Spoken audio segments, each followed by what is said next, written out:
Hey, it's Ben Wise of ZOAR Fitness, and this is the name game. Workout number 35 is Trippy. It's a 12-minute AMRAP. Starts off with a 25-foot dumbbell front rack lunge into 8 dumbbell power cleans, back into a 25-foot dumbbell front rack lunge, and then 8 box jump overs. Dumbbell weights for men, it's per hand, 50 pounds, women, 35 pounds. Box jump overs for males, 24 inches, for females, 20 inches. So standard open weights and heights there. So let's get into standards. First of all, the dumbbell front rack lunge. The big thing that probably people are thinking about is like, how do I have to hold these? Which has been a little bit of subjectivity in the standard previously, and I'm gonna leave that in there. So we're gonna use the 2017, I believe, standard 17.2, they had this. And basically, as long as you keep your hands on the dumbbells and they're on your shoulders, you're fine. So it could be where you have your hand like this, the back head of the dumbbell's resting on it, and you're sort of in a dumbbell thruster type position. It could be where you actually let the dumbbell fall in against your neck and your trap. As long as you actually keep a hand on it, you can't let go and like support it like this, but as long as your hand's still on there and wrapped around with your thumb, that's perfectly fine. And you're still allowed to take the dumbbells, put them up and together and kind of support them against one another, have them, the heads of them pointed up towards the ceiling in one of these positions. Any of those will be considered front rack and are acceptable. So if you're someone who doesn't really understand or know which variation you want to use, I'm going to link to a video that I explain exactly that, different options for the front rack dumbbell variations. And yeah, it kind of helps you to go through that based on your mobility and, you know, position needs.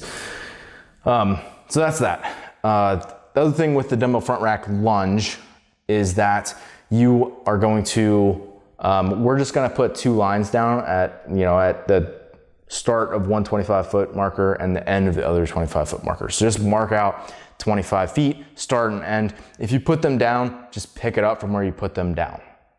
The other thing that you have to remember is you start with both toes behind the line, you end with both heels over the line. So if you lunge and your last step, you try to get a big step and your heel touches that line, you have to take another entire lunge step to be able to actually complete that. You can't kind of do a shuffle step or say, ah, that was close enough. Like, be honest with yourself. And this is something I want you to mark it out exactly 25 feet, because when the open comes around, that's exactly what you're gonna have to do.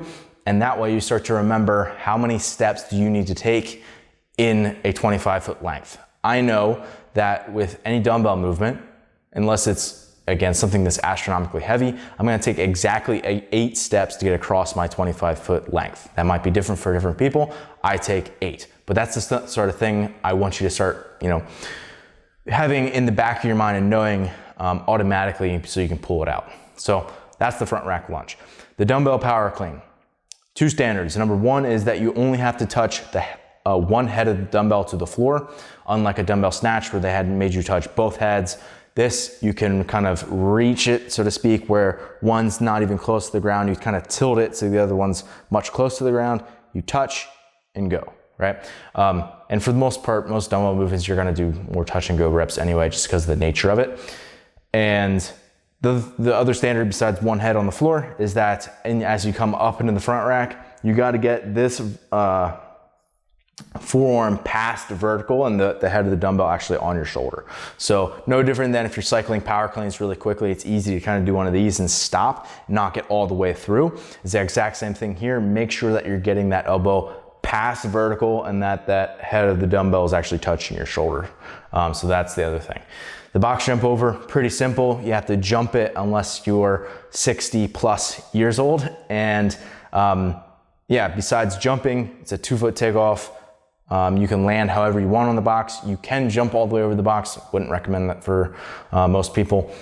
And yeah, you cannot use your hands on top of the box. Okay, setup. It's pretty simple. You're gonna mark out, again, one end of the 25-foot marker, the other end of the 25-foot marker. You're gonna set your box past that, and you're going to start with the dumbbells on the opposite, or sorry, actually at the same end that you start your box, because you will lunge down, do your power cleans, lunge back, set them down, and do your box jump overs there. So you'll start with dumbbells next to your box, lunge down, power cleans, lunge back, box jump overs, etc. So yeah, make sure you set it up correctly so that when you get down there, you're not actually walking 25 feet back to the start.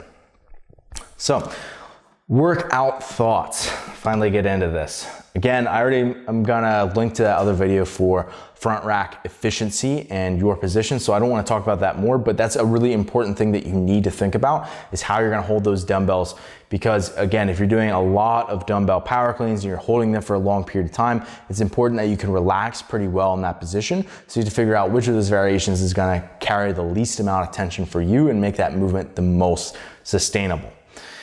And yeah, besides that, thinking about, you know, being consistent and not really putting those dumbbells down any more than you have to. I mean, the lunging is truthfully a big section of this workout.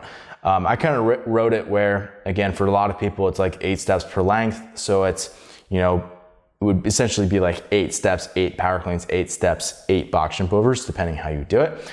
But it's sort of important to think about, you're getting twice the amount of density and twice as often you're seeing those lunges versus the other movements. So yes, those other movements are certainly gonna contribute to your fatigue, but you're gonna be spending a lot of the 12 minutes, I would say at least half of the 12 minutes actually lunging or resting, right? But when you're actually moving, it's gonna be a good portion of it's gonna be the lunging. So you really need to, again, think about the efficiency, the technique, but also like how those other movements are gonna pair. So all of them are going to be pretty intensive on the legs. The one thing I would say is like, you can think about making the dumbbell power clean a little bit more hinge dominant.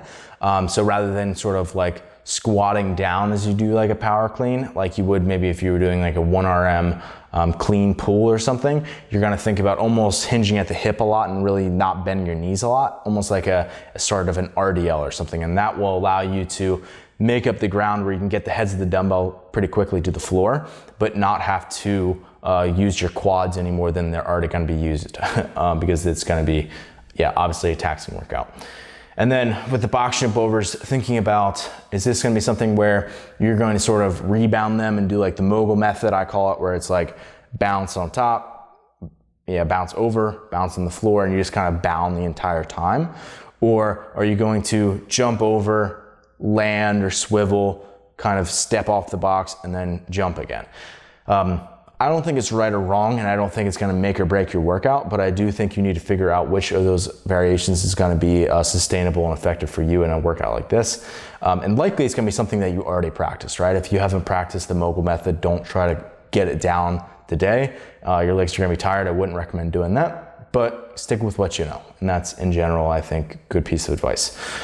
Besides that, you're just gonna have to feel out how your legs feel and how the movements hold up in fatigue and sort of this mid-range time domain workout. So yeah, best of luck to everybody on Trippy. If you are not signed up for the protocol yet, you can certainly do that and get a free trial week if you go to zoarfitness.com/pro-trial. And as part of Pro, you'll also get access to the program Vault and Pro articles, which is a lot of cool stuff that will hopefully improve your performance. But for everybody else, best of luck on Trippy.